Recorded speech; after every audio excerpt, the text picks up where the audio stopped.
월요일 오전 9시 12분 서울 서초구 종합상황실에는 여느 때와 다름없는 긴급 전화가 울렸다. 17년차 베테랑 상담원 박지은은 늘 그래왔듯 차분하게 헤드셋을 썼다. 평소처럼 경미한 사고나 길을 잃은 어르신의 신고일 것이라 생각하며 전화를 받았다. 하지만 그날 그녀의 인생을 바꿀 목소리가 들려왔다. 그 사람은 아프지 않다고 했어요. 그런데 아팠어요. 그리고 아무한테도 말하면 안 된대요. 목소리는 아이의 것이었다. 떨리고 조심스럽고 단어 하나하나가 조심스럽게 엮여 있었다. 박지은은 즉시 태블릿에 전화 발신 위치를 추적하면서 조심스럽게 물었다. 아이는 자신을 유나은이라고 소개했고 7살이라고 했다. 그녀는 지금 방 안에 있으며 그 사람은 엄마와 함께 아래층에 있다고 말했다. 하은이는 잠든 척하고 있었지만 다시는 잠들고 싶지 않다고 했다. 그 말을 들은 순간 지은은 의심할 여지 없이 위급 상황임을 확신했다. 단순한 감정이 아니라 오랜 현장 경험에서 오는 직감이었다. 아이는 지금 위협을 받고 있고 도와줄 어른은 없다. 목소리 하나로 전해지는 공포는 너무나도 명확했다. 전화는 몇 초간 정적이 흐른 후 끊겼다. 하은이가 누군가의 발소리를 들었고 급하게 제발 도와주세요라는 말을 남기고 전화를 끄는 것이다. 박지은은 곧바로 위치 추적을 완료하고 가장 가까운 순찰차에 현장 출동을 지시했다. 주소는 강남구의 조용한 주택가 48번지. 평범하고 안정적인 지역으로 알려진 곳이었다. 출동 명령을 받은 경찰관은 조민석이었다. 두 아이의 아버지이자 6년차 베테랑 경찰. 아이가 관련된 신고는 언제나 그의 마음을 무겁게 했다. 그날 역시 직감은 예사롭지 않았다. 차량에 오르며 그는 그 아이가 자기 딸일 수도 있었다는 생각이 머릿속에서 떠나지 않았다. 도착까지 3분. 짧지만 조민석에게는 지독하게 긴 시간이기도 했다. 그는 단순히 현장을 확인하러 가는 것이 아니었다. 누군가의 인생이 바뀔지 모를 순간을 향해 가고 있었다. 지은은 컴퓨터 앞에서 긴장을 놓지 않았다. 전화를 끊은 뒤에도 하은이의 말이 계속해서 머릿속을 맴돌았다. 아팠어요. 그 짧은 말에 담긴 수많은 감정들, 공포, 죄책감, 혼란, 그리고 작지만 감절한 도움 요청. 아이들은 그런 식으로 이야기한다. 직접적으로 말하지 못하고 상처를 꿈이나 게임으로 포장한다. 그 암호를 읽어내는 것이 지은의 일이었다. 조민석이 현장에 도착했을 때 그는 최대한 조용하고 조심스럽게 접근했다. 초인종을 누른 후 그는 차분한 표정으로 문이 열리기를 기다렸다. 문을 연 사람은 하은이의 어머니 강지원이었다. 그녀는 당황한 듯 보였지만 침착함을 유지하려 했다. 경찰이 이른 아침에 찾아온 이유를 묻는 대신 조용히 안으로 들였다. 하은이는 그 순간 모습을 드러내지 않았다. 대신 거실 한편에서 느껴지는 긴장함이 조민석의 촉을 자극했다. 잠시 후 남자가 등장했다. 잘 차려입고 자신감에 찬 미소를 짓고 있는 남자. 이름은 신재혁, 하은이 어머니의 동거인이자 연인. 그는 상황을 모면하려는 듯 지나치게 부드러운 말투로 인사를 건넸다. 하지만 민석은 알 수 있었다. 누군가의 웃음 뒤에 감춰진 이질감을. 가장 결정적인 것은 하은이가 그와 함께 있을 때 보이지 않았다는 점이었다. 아이는 지금 숨어 있다. 이유는 하나뿐이다. 누군가가 두렵기 때문이다. 상황은 명백했다. 박지은의 직감, 하은이의 떨리는 음성, 현장의 분위기, 모든 조각이 맞아떨어지고 있었다. 하지만 증거도 없고 하은이도 직접적인 말을 하지 않은 상태. 조민석은 시간을 벌어야 했다. 아이와 단둘이 이야기할 기회를 만들어야 했고 그 전에 하은이의 신뢰를 얻어야 했다. 박지은은 컴퓨터 앞에서 기도하는 심정으로 상황을 지켜봤다. 단 한 통의 전화, 단 한 명의 아이, 단 한 명의 경찰. 하지만 그 작은 연결고리들이 오늘 3명의 인생을 바꿀 수도 있었다. 이 이야기는 이제 막 시작되었고 지은은 알 수 있었다. 이건 단순한 신고가 아니다. 윤하은이라는 작은 아이가 용기를 내어 세상에 신호를 보낸 것이다. 그리고 그 신호는 지금 응답받고 있었다. 조민석은 강지원과 신재혁의 환영 인사를 받으며 거실에 들어섰지만 눈은 이미 주변의 분위기를 분석하고 있었다. 표면적으로는 평화로운 가정처럼 보였지만 그 안에는 눈에 보이지 않는 긴장감이 도사리고 있었다. 무엇보다 중요한 것은 윤하은이었다. 아이의 존재가 느껴지지 않았다. 그녀는 지금 어디에 있는가? 민석은 자연스럽게 하은이에 대해 물었다. 강지원은 아이가 요즘 감기 기운이 있어 방에서 쉬고 있다고 답했다. 그 순간 신재혁은 옆에서 덧붙였다. 요즘 기분 기복이 심하더라고요. 아이들한테 흔히 있는 일이죠. 요즘은 TV에서 이상한 걸 너무 많이 봐서 그런지 이상한 말도 자주 하고요. 말투는 부드러웠지만 내용은 경계심을 유발했다. 조민석은 애써 웃으며 대화를 이어갔고 동시에 머릿속에서는 모든 문장을 분해하고 분석하고 있었다. 과거의 경험이 알려졌다. 진실은 언제나 표면 아래 의도된 말 사이에 숨어 있다. 몇 분 후 하은이가 방에서 나왔다. 어머니가 조심스럽게 불렀고 아이는 조심스럽게 거실로 걸어 나왔다. 아이는 말이 없었고 눈도 마주치지 않았다. 조민석은 그 아이에게 무언가를 강요하지 않았다. 그저 편안한 말투로 아이가 마음을 열 수 있는 분위기를 만들려고 했다. 그가 조용히 물었다. 요즘 잠은 잘 자니? 하은이는 고개를 끄덕이지도 젓지도 않았다. 대신 한마디를 꺼냈다. 꿈을 자주 꿔요. 꿈에서 누가 방에 들어와요.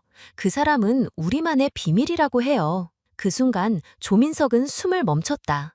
아이가 말한 꿈이 단순한 꿈이 아니라는 것을 그는 알고 있었다. 아이들은 진짜 이야기를 감정적으로 버틸 수 없을 때 그것을 꿈이라고 표현한다. 이건 학자도 전문가도 아닌 수많은 현장을 경험한 경찰만이 느낄 수 있는 감각이었다. 하은이는 계속해서 말을 이어갔다. 그 사람은 내가 특별하다고 해요. 그래서 그 놀이를 하는 거래요. 근데 그 놀이는 재미없어요. 속이 이상해져요. 강지원의 얼굴이 하얗게 질려갔다. 그녀는 아무 말도 하지 못했다. 신재혁은 억지로 웃으며 말했다. 아이 상상력이 참 풍부하죠. 요즘 만화에 그런 장면이 많잖아요. 조민석은 하은이의 얼굴을 바라보았다. 아이는 신재혁이 말하는 동안 더욱 움츠러들었고 그 눈빛은 누구도 믿지 못하는 공포로 가득했다. 하지만 동시에 조심스레 그를 바라보는 눈 속엔 작지만 분명한 신뢰의 흔적이 있었다. 아이는 지금 그에게 무언가를 맡기고 있었다. 그는 천천히 말해주었다.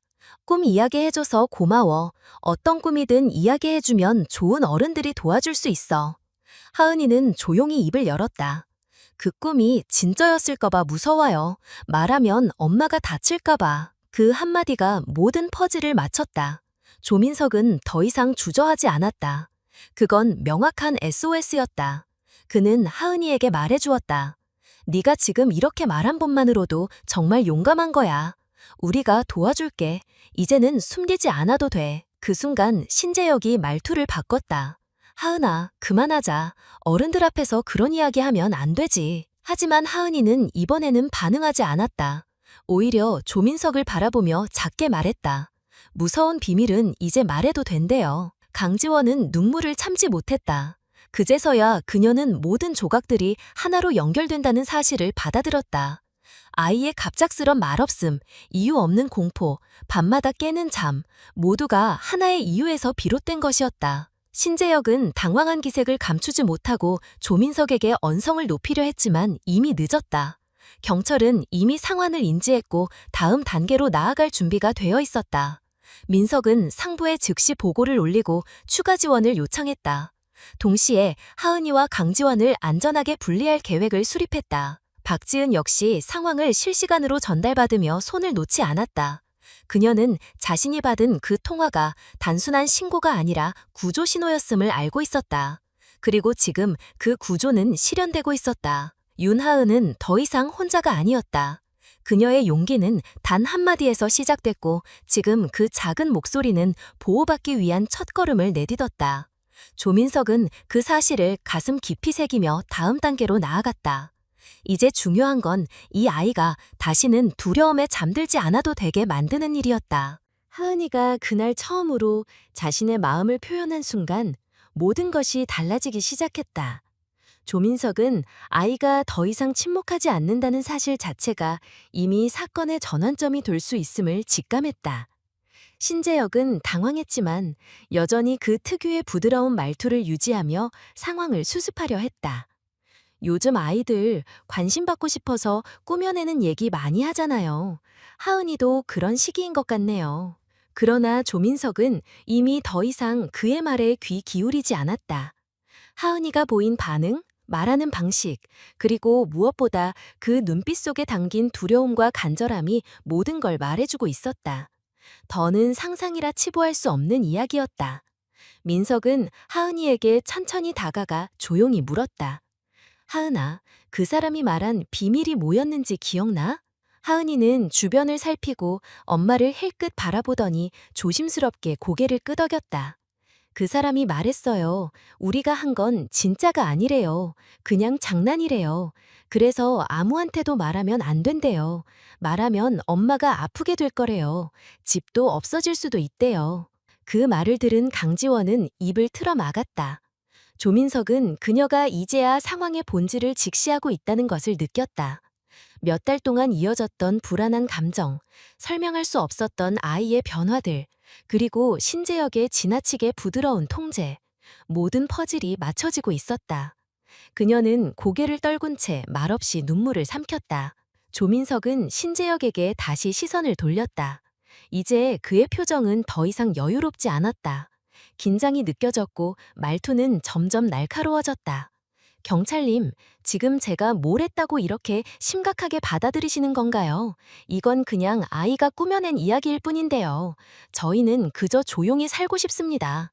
괜한 오해로 가정이 무너지면 안 되잖아요. 그 순간 하은이가 입을 열었다.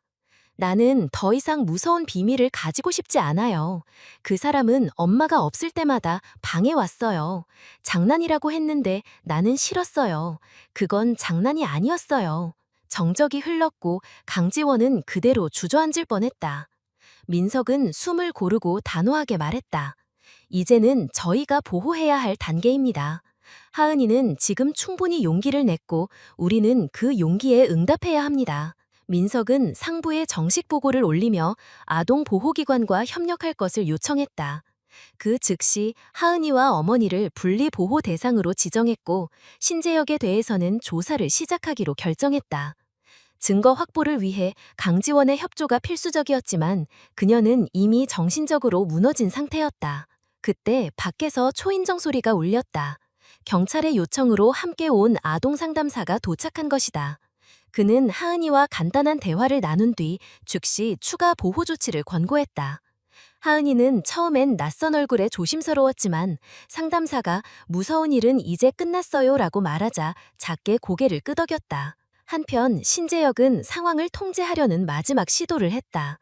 당신들 지금 완전히 아이만 듣고 판단하는 거예요?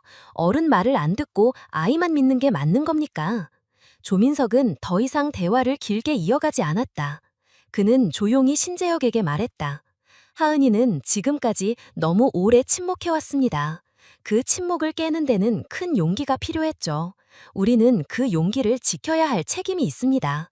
신재혁은 그제야 말문이 막혔다. 그는 자신의 권위가 더 이상 통하지 않는다는 것을 깨달았다. 조민석은 아이를 다시 바라봤다. 하은이는 그를 조용히 바라보고 있었다. 눈빛은 여전히 조심스러웠지만 그 안에는 확실한 신뢰가 자리 잡기 시작했다. 그날 저녁 하은이와 어머니는 임시보호소로 이동되었다. 어머니는 딸을 끌어안고 미안하다고 반복했다. 하은이는 말이 없었지만 그저 고개를 숙인 채 엄마의 손을 놓지 않았다. 박지은은 이 소식을 듣고 조용히 눈을 감았다. 그 전화 한 통, 그 떨리는 목소리, 그리고 단 한마디, 아팠어요. 그 말이 이제는 진짜로 누군가에게 닿았다는 사실에 그녀는 오랜만에 깊은 숨을 내쉬었다. 이야기는 아직 끝나지 않았지만 중요한 첫걸음은 내딛어졌다. 하은이는 자신 안의 어둠을 끌어올렸고 누군가는 그 어둠을 외면하지 않았다. 조민석은 다음 날 아침 상부의 지시에 따라 신재혁의 배경을 조사하기 시작했다. 그리고 그 첫 번째 검색 결과에서 예상치 못한 기록이 발견됐다. 그는 이미 다른 지역에서 2차례 거주 이력이 있었고 각각의 사례 모두 단기간에 이사한 흔적이 있었다. 모든 것이 더 넓은 이야기의 일부일 수 있다는 가능성이 조민석의 등골을 서늘하게 만들었다. 이제 이 사건은 한 아이의 보백을 넘어 또 다른 아이들의 침묵까지 건드릴 준비가 되어 있었다. 그리고 그 시작은 용감했던 7살 소녀의 목소리였다. 조민석은 신재혁의 신원조의 결과를 보며 차가운 확신을 느꼈다. 단순한 우연이라고 보기엔 너무 반복적인 패턴이었다. 지난 5년간 3번의 거주지 변경, 각각 4개월에서 6개월 사이, 모두 혼자 아이를 키우는 여성과의 동거, 그리고 언제나 아이가 갑작스럽게 조용해지고 동네 이웃에 우려가 생기기 시작하면 그는 흔적도 없이 사라졌다. 이번에는 달랐다. 윤하은의 전화는 그가 남긴 흔적 중 가장 분명한 증거였다. 조민석은 즉시 아동보호팀, 사이버수사팀, 여성청소년계와 협업회의를 소집했다. 이 사건은 단순한 아동학대가 아닌 반복적인 패턴을 가진 계획적 범죄일 가능성이 높았다. 한편 임시보호소에 머물고 있던 하은이와 강지원의 상태도 안정되어 가고 있었다. 강지원은 여전히 자신이 놓쳤던 수많은 신호들에 대해 자책하고 있었고, 하은이는 상담사와의 대화를 통해 조금씩 말수를 늘려갔다. 그녀는 더 이상 꿈이라는 단어를 사용하지 않았다. 이제는 그때라고 말했다.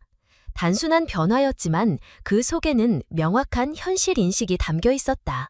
그날 오후 조민석은 강지원을 따로 불러 조심스럽게 물었다. 신재혁과의 관계는 어떻게 시작되었고 언제부터 하은이에 대해 변화가 있었는지를. 강지원은 떨리는 목소리로 털어놓았다. 처음에는 정말 다정했어요. 저희 집 사정을 이해해주는 사람이 없었는데 그 사람은 달랐어요. 하은이에게도 잘했어요. 오히려 너무 잘해서 처음엔 감사했죠. 그런데 어느 순간부터 하은이가 저랑 눈을 잘 안 마주치더라고요. 그녀는 계속해서 이야기했다. 하은이가 이유 없이 어린이집 가기 싫다고 하고 좋아하던 인형을 쓰레기통에 버렸던 날. 그리고 어느 날 밤 갑자기 사랑이 뭔지 헷갈린다 라고 중얼거렸던 말.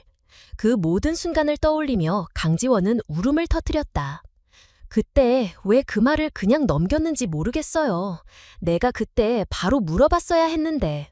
조민석은 그녀를 비난하지 않았다. 오히려 그런 고백이야말로 사건의 실체를 밝히는 데 있어 중요한 조각이 된다.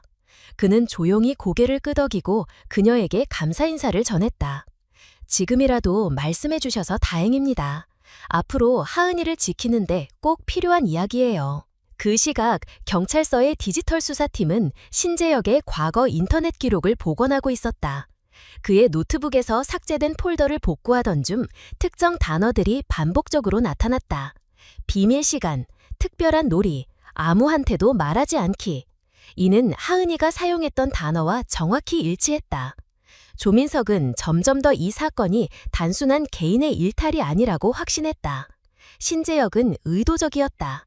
상대의 경제적, 정서적 취약점을 파악했고 어린 아이의 말은 믿지 않는 사회적 통념을 이용했다. 그가 선택한 대상은 항상 혼자 있는 아이와 지친 엄마였다. 신재혁은 현재 경찰 조사에 비협조적이었고 변호인을 선임하며 모든 진술을 거부하고 있었다. 하지만 하은이의 진술, 상담 기록, 그리고 디지털 포렌식 자료들이 하나둘씩 연결되며 명백한 그림이 그려지기 시작했다. 며칠 후 서울 아동보호 전문기관과 함께한 공동 브리핑에서 조민석은 이 사건이 단발성이 아닌 연쇄적 구조를 가진 아동 성착취 시도의 일환일 수 있음을 밝혔다. 그리고 이러한 범죄의 가장 큰 특징은 피해자가 침묵하도록 조종당한다는 점이었다. 하은이는 이제 침묵하지 않았다. 그녀는 상담사와 함께 그림을 그리고 글을 쓰며 감정을 표현했다. 어느 날 그녀는 자신이 직접 그린 가족 그림을 내밀었다. 그 그림엔 엄마와 자신 그리고 경찰 아저씨가 손을 잡고 서 있었다. 한쪽에는 무서운 비밀을 말해도 되는 세상이라는 문장이 또박또박 적혀 있었다. 강지원은 그 그림을 보고 한참 동안 아무 말도 하지 못했다. 그저 딸의 곁에 앉아 조용히 고개를 숙일 뿐이었다. 그리고 처음으로 자신 역시 상담을 요청했다. 제가 먼저 변해야겠어요. 그래야 하은이도 안심할 수 있을 것 같아요. 조민석은 이 소식을 들으며 마음 한편이 무거웠다. 그동안 그가 본 수많은 아동 피해자 중 이렇게 빠르게 회복의 조짐을 보이는 경우는 드물었다. 그리고 그 중심에는 그날 아침 걸려온 단 한 통의 전화가 있었다. 그날 저녁 그는 박지은에게 전화를 걸었다. 지은 씨, 하은이 이야기 들으셨죠? 지금도 잘 회복 중입니다. 전화기 너머의 목소리는 조용했지만 단단했다. 전 아직도 그 목소리가 귀에 생생해요. 아팠어요. 그 말이 계속 떠올라요. 조인석은 웃으며 말했다. 그 말이 하은이를 지켜냈어요. 그리고 어쩌면 다른 아이들도 지켜낼 수 있을 겁니다. 그 순간 박지은은 자신이 들었던 수많은 통화 중 그 하나가 왜 유독 오래 남는지 알 것 같았다. 그것은 단지 사건이 아니었다. 한 아이가 용기를 내어 세상에 신호를 보낸 순간이었고 누군가가 그 신호를 놓치지 않았기에 지금의 변화가 가능했다.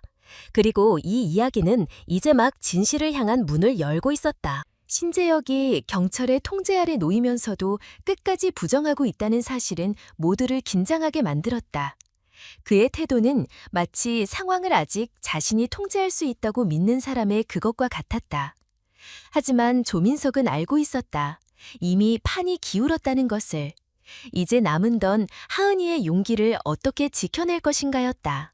임시보호소의 상담일지에는 매일 하은이의 심리 변화가 기록되고 있었다. 처음에는 조심스러웠던 그녀가 이제는 질문에 스스로 답하기 시작했고 상담사와의 신뢰도 형성되고 있었다. 강지원 역시 매일 상담을 받으며 자책보다는 앞으로의 삶에 집중하는 방법을 배우고 있었다. 그러던 어느 날 오후 하은이는 상담 중 처음으로 스스로 요청을 했다. 경찰 아저씨랑 다시 이야기할 수 있을까요? 상담사는 조민석에게 연락을 넣었고 그는 약속을 잡은 뒤 조용히 보호소로 향했다. 하은이는 그를 보자마자 미소를 지었고 손에 들고 있던 그림 한 장을 내밀었다.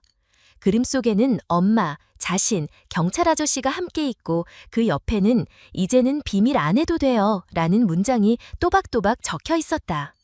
조민석은 조심스럽게 물었다. 하은아, 혹시 더 이야기하고 싶은 게 있어? 하은이는 고개를 끄덕이며 말했다.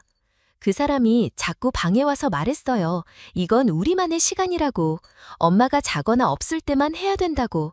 그리고 만약에 누군가한테 말하면 우리 둘 다 집을 잃게 될 거래요. 그 말을 들은 순간 조민석은 확신했다. 신재혁이 아이에게 가한 건 단순한 행위가 아니라 구조적 통제와 공포였다. 아이는 단지 육체적으로만 피해를 입은 것이 아니라 심리적 담금 상태에 있었다. 자신이 말하는 순간 세상이 무너질 수 있다고 믿게 된 것이다. 하은이는 계속해서 이야기했다. 근데요, 경찰 아저씨가 말했잖아요. 나쁜 꿈을 없애려면 진짜 이야기를 해야 한다고. 그래서 말하고 싶었어요. 사실 말하면서 무섭긴 해요. 근데 아저씨가 믿어줘서 안 무서울 수도 있을 것 같아요. 그날 대화는 길지 않았지만 그 의미는 깊었다. 조민석은 하은이의 눈빛에서 더 이상 숨어있지 않겠다는 결심을 읽었다. 상담사는 그 후 아이의 정서 안정 속도가 눈에 띄게 빨라졌다고 보고했다. 특히 자신이 믿을 수 있는 어른이 있다는 사실이 아이에게 결정적인 회복 자극이 되었다고 분석했다. 며칠 뒤 보호소에 특별한 손님이 찾아왔다. 하은이의 옆집에 살던 오미경 할머니였다. 40년 넘게 교직에 있었던 그녀는 늘 조용히 가족을 관찰하고 있었고 신재혁이 집에 드나들면서부터 분위기가 이상해졌다고 느꼈다. 하은이가 밖에서 노는 시간이 줄었고 웃음이 사라졌으며 특히 눈을 마주치지 않으려는 모습이 계속 마음에 걸렸다. 하지만 오미경은 그간 아무 말도 하지 못했다. 혹시 내가 잘못 본 거면 어쩌지 라는 생각이 항상 발목을 잡았기 때문이다. 이번 일로 그녀는 스스로를 깊이 반성했고 늦었지만 지금이라도 무언가를 해야겠다는 결심을 했다. 오미경은 조민석을 통해 강지원에게 자신이 아이의 상태를 눈치챘었지만 도와주지 못했다는 사과와 함께 지금이라도 하은이 곁에 있어주고 싶다는 뜻을 전했다. 강지원은 눈물을 흘리며 감사 인사를 전했고 그렇게 하은이와 오미경은 다시 연결되었다. 하은이는 처음에는 낯설어 했지만 오미경이 자신을 위해 쿠키를 만들어 왔다는 사실을 알고는 조심스럽게 마음을 열기 시작했다. 그리고 어느 날 오미경의 무릎 위에 앉아 할머니 목소리는 우리 할머니랑 비슷해요. 천국에 있는 할머니요. 라고 말하며 미소를 지었다. 그날 이후 오미경은 하은이와 매일 차를 마시고 숙제를 도와주며 함께 책을 읽는 시간을 가졌다. 하은이의 생활은 빠르게 안정을 찾아갔고 강지원 역시 딸의 웃음을 보며 조금씩 자신을 용서할 수 있게 되었다. 조민석은 이 모든 과정을 조용히 지켜봤다. 그는 현정에서 수많은 사건을 마주해왔지만 이렇게 빠르게 치유가 시작되는 경우는 드물었다. 그리고 그 이유는 분명했다. 아이가 용기를 냈고 어른들이 그 용기를 지켜줬기 때문이었다. 그는 박지은에게 다시 전화를 걸었다. 하은이가 웃어요. 진짜 웃어요. 지은은 잠시 말을 멈췄다가 말했다. 그날 전화 받았을 때 목소리가 너무 작아서 잘 안 들렸어요. 근데 이상하게 그 말이 계속 귓가에 맴돌았어요. 아팠어요. 라는 그 말이요. 지금은 그 목소리가 밝게 변했다는 말 듣고 나니까 저도 살 것 같아요. 그 전화 이후 지은은 내부 회의에서 아이들의 구조 요청을 더 잘 인지할 수 있는 특별 교육 프로그램을 제안했고 지지받기 시작했다. 한 아이의 목소리가 여러 사람을 움직이기 시작한 것이다. 이제 하은이는 매일 일기를 쓰기 시작했다. 그리고 어느 날 일기에 이렇게 썼다. 나는 꿈속에 갇혀 있었는데 말하니까 문이 열렸어요. 그리고 밖에 좋은 사람들이 있었어요. 조민석은 그 일기를 읽고 조용히 다짐했다. 앞으로 어떤 아이도 그런 문 안에 혼자 갇히게 두지 않겠다고. 그리고 그 시작은 누군가의 작은 목소리를 절대 놓치지 않는 것에서부터 출발해야 한다고. 조민석은 신재역의 전과 없는 신분과 깔끔한 외양 뒤에 감춰진 반복된 행적을 면밀히 추적하고 있었다. 그의 과거 거주지 기록을 따라가던 중 충북 청주, 전남 순천, 경남 창원에서 각각 5세에서 8세 사이의 아이가 있는 미혼모와 동거한 이력이 확인되었다. 각 지역 모두 짧게는 3달, 길게는 6달을 머물렀고 떠나는 시점은 언제나 아이에게 이상 징후가 발생한 직후였다. 조민석은 곧장 각 지방경찰청에 협조를 요청했다. 청주에서는 당시 5살이던 아이가 한동안 밤마다 소리를 지르며 잠을 설쳤다는 기록이 있었고 순천에서는 어린이집 교사가 아이의 갑작스런 언어 퇴행을 보호자에게 알렸지만 당시에는 특별한 조치 없이 무마되었다. 창원에서는 이웃 주민이 한밤중 아이 울음소리가 자주 들린다고 민원을 넣었지만 출동했을 때는 조용했고 단순 가정 내 갈등으로 처리된 채 마무리되었다.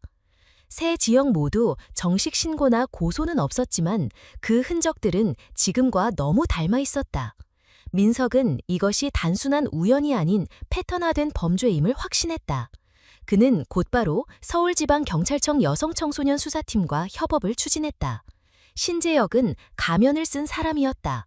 누구보다 아이들에게 다정하고 보호자에게는 든든한 존재로 다가갔다. 그리고 신뢰를 완전히 얻은 뒤에야 그 안의 어둠을 드러냈다. 민석은 당시 각 지역 피해 아이들이 지금은 어떤 상태인지 확인하기 시작했다. 대부분 초등학생이 된 상태였고 다행히 일부는 가족 상담을 통해 회복 중이었다. 그런데 공통적으로 아이들이 자기 잘못으로 아저씨가 떠났다고 생각하고 있다는 사실이 확인되었다. 진실을 말할 기회조차 없었던 아이들. 그들은 무너진 가족 안에서 자신을 원인으로 여긴 채 자라나고 있었다.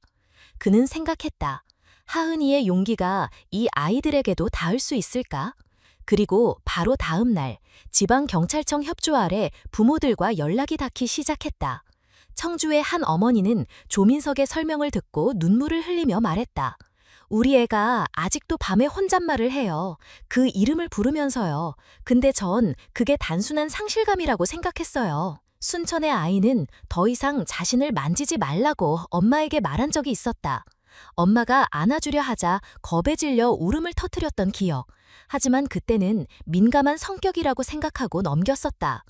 창원의 어머니는 아이가 아직도 혼자 잘 수 없고 문을 꼭 잠가야만 안심하는 버릇이 있다고 털어놓았다. 조민섭은 이 어머니들에게 말했다. 지금이라도 진실을 마주하는 게 아이들에게는 기회가 됩니다. 그리고 이번엔 누군가가 끝까지 싸우고 있습니다. 그 시작은 서울의 7살 소녀였고 그녀의 목소리가 여러분 아이들에게도 닿고 있는 겁니다. 그렇게 각 지역 피해자 가족과의 연결이 시작되었다. 몇몇 아이들은 심리치료를 받는 중이었고 치료자가 동석한 자리에서 조심스럽게 진술을 시작할 수 있었다. 그 아이들은 모두 신재혁을 기억했다. 항상 웃는 아저씨, 우리 집에서 밥을 해주던 아저씨, 엄마가 좋아하던 사람. 하지만 동시에 무서운 비밀을 만들자고 했던 사람으로 기억되고 있었다.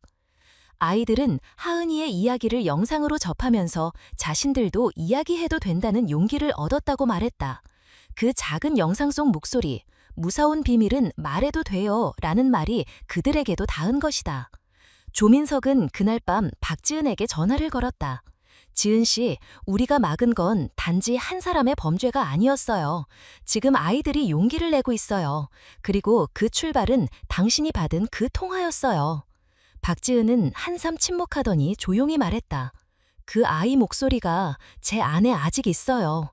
지금도 잊히지 않아요. 며칠 후 서울지방경찰청은 기자회견을 열었다. 신재혁은 단순 아동학대가 아닌 연쇄적 아동심리조종범죄의 피의자로 규정되었고 전국 4개 지역 피해자 진술과 디지털 포렌식 자료를 기반으로 추가 기소가 진행될 예정이라고 발표되었다. 조민석은 이 회견이 끝나자마자 다시 보호소로 향했다. 그는 그 자리에서 하은이에게 말했다. 하은아, 너의 용기가 다른 친구들에게도 힘이 됐어. 정말 고마워. 하은이는 잠시 생각하더니 물었다. 다른 친구들도 말했어요? 민석은 고개를 끄덕였다. 하은이는 조용히 말했다. 그럼 이제 우리 다 같이 무서운 꿈에서 깬 거예요. 그녀의 말은 선언처럼 들렸다. 조민석은 그 한마디에 더 이상 말을 잇지 못했다. 어른들의 실패를 아이의 한 문장이 다시 일으켜 세우고 있었다. 하은이의 작은 목소리는 이제 더 이상 혼자가 아니었다. 그리고 그것은 더 많은 침묵을 깨우기 시작했다. 신재혁의 재판은 전국적인 관심을 끌었다. 단순한 한 지역의 아동학대 사건이 아닌 여러 지역에서 유사한 피해 정황이 드러나며 연쇄적인 범죄로 확대되었기 때문이었다. 피해 아동은 총 5명, 그중 4명이 하은이의 용기 있는 진술 이후 마음을 열었고 하나의 목소리는 결국 5개의 진실로 이어졌다. 검찰은 신재혁에게 아동 성착취, 아동 심리조종, 정서적 학대, 협박 등 총 11개의 중대 혐의를 적용해 기소했다. 공판은 공개 재판으로 열렸고 방청석에는 아동보호단체, 상담사, 학부모들이 참석해 법정 안팎을 가득 메웠다. 그 자리에는 윤하은과 강지원, 그리고 오미경도 함께하고 있었다. 법정에서는 피해 아동들의 영상 진술이 상용되었다. 아이들은 카메라 앞에서 더 이상 떨지 않았다.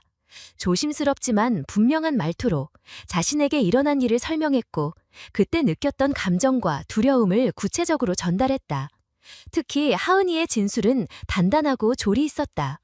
그녀는 재판정에서 나는 처음에 무서웠지만 이제는 말해도 된다는 걸 알았어요. 그래서 말했어요. 그리고 다른 친구들도 말했어요. 우리 모두 이제는 무서운 비밀을 갖고 있지 않아요. 라고 말했다. 강지원은 증인석에서 눈물을 흘리며 자신의 책임을 인정했다. 제가 아이를 보호하지 못했습니다. 하지만 다시 시작하고 싶어요. 하은이와 함께 2번 다시 침묵하지 않는 삶을 살겠습니다. 그녀의 말에 많은 이들이 고개를 끄덕였다. 그것은 부모의 고백이자 이 사회의 자성과도 같았다. 신재혁은 모든 혐의를 부인했고 피해 아동들이 혼동하고 있다고 주장했다. 그의 변호인은 아이들이 허구를 사실처럼 믿게 되었다는 논리를 펼쳤다. 그러나 조민석과 조사팀이 모은 디지털 자료, 메신저 기록, 과거 거주지에서 확보한 진술과 CCTV 영상은 반박의 여지를 주지 않았다. 그의 태도는 점차 흔들렸고 마침내 마지막 증언을 들은 날 그는 변호인과의 상담 후 진술을 중단하고 고개를 떨궜다. 3일간의 재판이 끝난 후 배심원단은 단 2시간 만에 만장일치로 유죄 판결을 내렸다. 재판부는 피고인은 반복적으로 아동의 신뢰를 악용해 중대한 정서적, 신체적 상처를 남겼고 자신의 범행을 은폐하기 위해 협박과 조작을 서슴지 않았다며 징역 20년과 아동 청소년 관련 기관 영구 취업 금지, 전자발찌 부착 10년을 명령했다. 선고가 내려지는 순간 하은이는 조용히 인형 뭉이를 꼭 안았다. 그녀는 옆에 있던 엄마에게 속삭였다. 우리 이겼어. 강지환은 울음을 터뜨리며 딸의 손을 잡았다. 오미경은 그 뒤에서 조용히 눈을 감았다. 그녀의 표정에는 안도와 함께 이 사회가 조금은 달라질 수 있다는 믿음이 담겨 있었다. 조민석은 기자회견에서 말했다. 이 사건은 한 아이의 목소리에서 시작되었습니다. 그 목소리는 작았지만 명확했고 진실했습니다. 우리 사회가 그 목소리를 귀 기울여 들었기에 오늘 이 자리에 설 수 있었습니다. 그는 이어서 앞으로도 이런 목소리를 절대 놓치지 않겠습니다. 그리고 그런 목소리를 낼 수 있도록 지켜주는 사회가 되어야 합니다. 라고 덧붙였다. 박지은은 재판이 끝난 그날 밤 하은이에게 편지를 썼다. 그녀는 썼다. 하은아, 네가 들려준 그 말 덕분에 많은 아이들이 더 이상 울지 않아도 되는 세상이 됐단다. 너는 내가 기억할 가장 용감한 목소리야. 그 편지는 나중에 하은이에게 전달되었고 그녀는 그것을 받아든 뒤 조용히 미소를 지었다. 6개월이 흘렀다. 하은이는 초등학교에 입학했고 활발한 아이로 자라고 있었다. 친구들과 어울려 놀고 학교 행사에도 참여했다. 예전의 침묵은 사라졌고 그녀의 말 속에는 힘과 자신감이 배어 있었다. 강지원은 지역복지관에서 상담사 자격증을 준비하며 자신과 같은 상황에 있는 부모들을 돕기 시작했다. 그녀는 말했다. 저는 한때 실패한 엄마였지만 이제는 아이의 두 번째 보호막이 되고 싶어요. 오미경은 매주 하은이와 함께 책을 읽고 손편지를 주고받으며 관계를 이어가고 있었다. 이웃들은 그녀를 작은 학교라고 불렀다. 하은이는 학교 친구들에게 할머니는 나한테 세상을 지켜주는 법을 알려줬다 라고 말하곤 했다. 조민섭은 서울경찰청 내 아동보호 전담반 팀장이 되었다. 그의 사무실 한쪽 벽에는 하은이가 그린 그림이 걸려 있었다. 좋은 어른은 아이의 말을 듣는다는 글귀 아래 경찰과 아이가 손을 잡고 있는 그림이었다. 그는 매일 그 그림을 보며 출근했다. 그리고 매일 마음속으로 다짐했다. 또 다른 하은이가 있다면 결코 지나치지 않겠다고. 그날 이후 사회는 조금씩 바뀌고 있었다. 더 많은 학교에서 좋은 비밀과 나쁜 비밀을 구분하는 교육이 시작되었고 아동 대상 상담 인력도 늘어나기 시작했다. 하은이의 작은 목소리는 단지 하나의 사건을 밝힌 것이 아니라 하나의 시대를 움직이기 시작한 것이었고 그 변화는 아직도 계속되고 있었다. 8개월이 지나고 하은이는 어느덧 초등학교 1학년이 되었다. 그녀는 이제 더 이상 숨지 않았고 새로운 친구들과 즐겁게 지내며 일상을 살아가고 있었다. 학교 선생님은 하은이를 놀랍도록 사려 깊고 감정 표현이 분명한 아이라고 소개했고 친구들은 그녀를 비밀을 지켜주는 언니라고 불렀다. 하은이는 가끔 친구들에게 이렇게 말하곤 했다. 무서운 일은 말해도 돼. 말하면 진짜 어른들이 지켜줄 거야. 강지원은 상담사 자격시험에 최종 합격했고 현재는 지역 가정상담소에서 근무 중이었다. 그녀는 매주 한 번씩 미혼모 가정이나 양육 스트레스를 겪는 부모들과 만났고 누구보다 진심으로 그들의 이야기에 귀 기울였다. 어느 날 한 어머니가 울먹이며 물었다. 정말 아이의 말만 믿어도 괜찮을까요? 강지원은 단호하게 대답했다. 믿는 것에서 모든 게 시작됩니다. 저는 그걸 제 아이에게 배웠어요. 오미경은 여전히 하은이와 함께 시간을 보내며 글을 가르치고 때때로 학교 행사에도 동행했다. 그녀는 지역사회 강연에서 조용히 옆에 있어주는 어른의 역할에 대해 이야기했고 예상보다 많은 사람들이 관심을 가졌다. 한 중학생이 강연 후 가가와 말했다. 할머니 이야기를 듣고 용기가 났어요. 저도 오늘부터 아빠에게 제 얘기를 해보려고요. 오미경은 그 아이의 손을 따뜻하게 잡고 말했다. 너는 이미 잘하고 있어. 조민석은 전담반 팀장으로서 바쁜 나날을 보내고 있었다. 그는 전국에서 유사한 사건이 발생할 때마다 처음 하은이를 만났던 그날을 떠올렸다. 어느 날 경찰서에 한 통의 편지가 도착했다. 봉투엔 아이의 글씨로 조민석 정찰관 아저씨께라고 적혀 있었다. 편지를 연 그는 그 안에 있는 작은 그림과 짧은 문장을 보고 한참 동안 말을 잇지 못했다. 편지에는 이렇게 적혀 있었다. 아저씨, 저 이제는 꿈속에서도 도망치지 않아요. 대신 다른 친구들 손을 잡고 같이 걸어요. 무섭지 않게 해줘서 고마워요. 그는 그 편지를 조용히 책상 위에 올려두고 눈을 감았다. 작고 떨리던 한 아이의 속소리가 이제는 많은 아이들의 목소리가 되었고 그 목소리는 또 다른 아이들에게 이어지고 있었다. 그것은 누구도 대신할 수 없는 아이들만이 가질 수 있는 진실의 힘이었다. 이 사건 이후 전국의 초등학교에서 말해도 괜찮아요 캠페인이 시작되었다. 학생들은 자신이 느낀 불편함, 의문, 두려움을 그림이나 그림으로 표현하는 활동에 참여했고 교사들은 그 표현을 소중히 받아들였다. 일부 학교에서는 믿어주는 어른의 날을 정해 학부모와 교사, 지역 인사들이 아이들의 이야기를 듣는 시간을 마련했다. 그렇게 사회는 조금씩 그러나 분명히 변하고 있었다. 하은이는 여전히 뭉이라는 이름의 인형을 소중히 간직하고 있었다. 그 인형은 더 이상 두려움을 안고 있는 친구가 아니라 자신이 먼저 손 내밀 수 있는 용기의 상징이었다. 그녀는 언젠가 자신도 이야기를 들어주는 어른이 되고 싶다고 말했다. 그리고 그 말을 들은 강지원은 눈물 없이 웃으며 말했다. 하은아, 넌 지금도 누군가의 어른이야. 조민석은 내부 회의에서 이렇게 말했다. 우리는 사건을 해결하는 것이 아니라 아이들의 목소리를 지키는 일에 더 집중해야 합니다. 범죄를 막는 것도 중요하지만 그보다 먼저 그들의 말에 반응하는 어른이 되어야 합니다. 그 발언은 조용히 회의실 안을 울렸고 이후 전국경찰청은 아동학대 전담부서를 확충하기 시작했다. 시간은 흘러갔지만 그날 전화기 너머로 들려온 하은이의 아팠어요 라는 말은 여전히 많은 사람들의 가슴에 남아있었다. 그것은 단지 고통의 고백이 아니었다. 그것은 세상이 바뀔 수 있다는 첫 번째 문장이었다. 그리고 그 문장을 받아 적은 수많은 사람들이 있었기에 오늘도 누군가는 침묵에서 걸어 나오고 있었다. 이야기의 끝에서 우리가 잊지 말아야 할 것은 아이들은 언제나 말하고 싶어 한다는 것이다. 다만 그 목소리를 들을 준비가 되어 있는 어른이 필요할 뿐이다. 그리고 그 준비된 어른 한 사람이 수많은 아이들의 세상을 바꾼다.